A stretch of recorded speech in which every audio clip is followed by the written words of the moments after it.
ایک عورت ہیں خولہ بنت ثعلبہ رضی اللہ عنہا، ان کے خامن تھے اوس بن مالک، کسی بات پہ ناراض ہو کر طلاق دے دی۔ طلاق جاہلیت جس کو کہتے تھے طلاق ظہار۔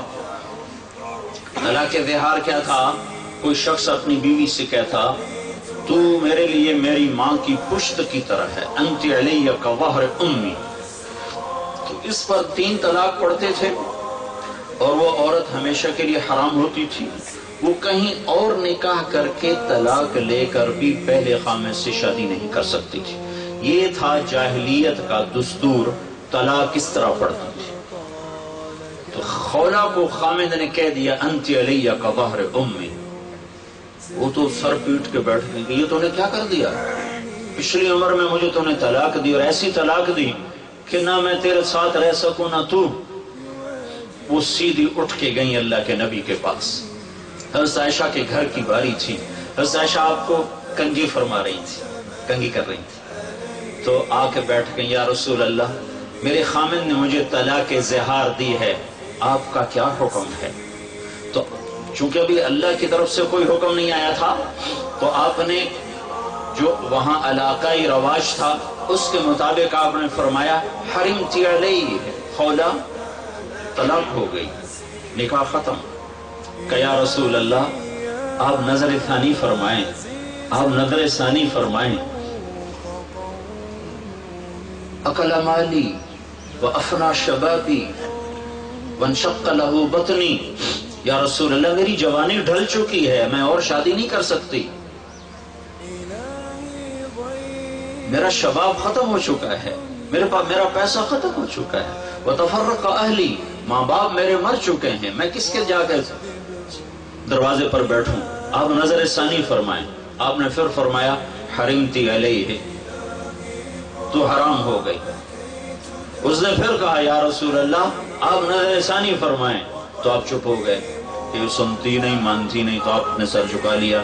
حضرت عائشہ کنگھی کر رہی ہیں، جب اس نے دیکھا اللہ کا نبی متوجہ نہیں ہو رہا ہے، اچھا آپ نہیں سنتے ہیں، میں آپ کے رب کو سناتی۔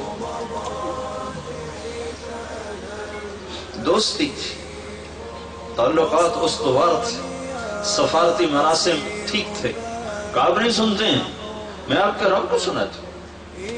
اس نے سے ہاتھ اٹھایا اور آسمان کی طرف منہ اٹھایا، اللہم ان لی منہ صبیۃ صغار، اے میرے رب میرے چھوٹے چھوٹے بچے ہیں، ان ضممتہم الی فجا، میری طاقت نہیں میں ان کو روٹی کھلاؤں، ان ضممتہم الیہ فضاعوا، باپ کے سپرد کروں تو وہ بھی بوڑھا ہو چکا ہے، سنبھالنے کے قابل نہیں، یا اللہ اپنے نبی کی زبان پر، اپنے نبی کی زبان پر میرے حق میں فیصلہ اتار۔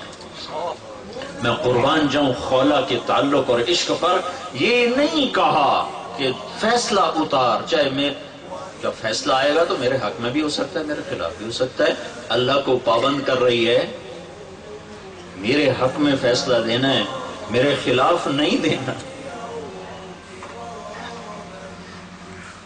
لاکھوں لوگ اعتکاف کرتے ہیں پورے پاکستان میں، لاکھوں حرم میں اعتکاف کرتے ہیں اور آنسوؤں کے دریا بہاتے ہیں، ایک آنسو بھی اوپر نہیں جا رہا،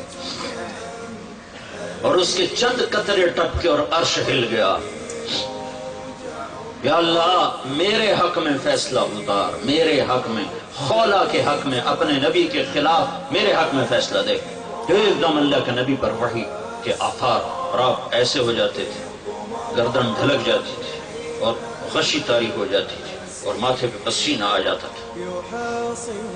تو حضرت عائشہ نے کہا خولہ خولہ چپ کرو چپ کرو، وہی آ گئی وہی آ گئی وہی آ گئی۔ تو خولہ نے، وہ تو اوپر لو لگائی تھی، تو اس نے ایسے دیکھا تو آپ پر وحی، تو اس نے اور زور سے رونا شروع کر دیا کہ پتہ نہیں اب اللہ میرے حق میں فیصلہ کر رہا ہے یہ میرے خلاف فیصلہ کر رہا ہے۔